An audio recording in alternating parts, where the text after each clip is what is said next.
एक दौलतमंद इंसान ने अपने बेटे को वसीयत देते हुए कहा, बेटा मेरे मरने के बाद मेरे पैरों में ये फटे हुए मोजे यानी जुराब पहना देना, मेरी ये इच्छा जरूर पूरी करना।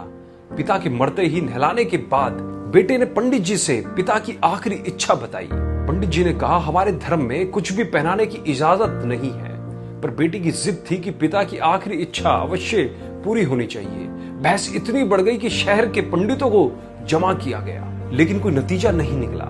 इसी मोहल्ले में से एक व्यक्ति आया और आकर बेटे के हाथ में पिता का लिखा हुआ खत दिया, जिसमें पिता की नसीहत लिखी थी। मेरे प्यारे बेटे, देख रहे हो, दौलत, बंगला, गाड़ी और बड़ी बड़ी फैक्ट्री और फार्म हाउस के बाद भी मैं एक फटा हुआ मोजा तक नहीं ले जा सकता। एक रोज तुम्हें भी मृत्यु आएगी, होशियार हो जाओ, तुम्हें भी एक सफेद कपड़े में ही जाना पड़ेगा।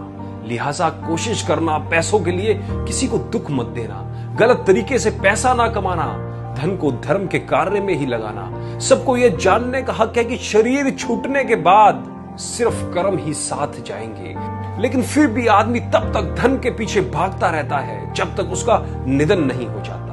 बेटा, कुछ बातों का हमेशा याद रखना, जैसे जो आपसे दिल से बात करता है उसे कभी दिमाग से जवाब मत देना।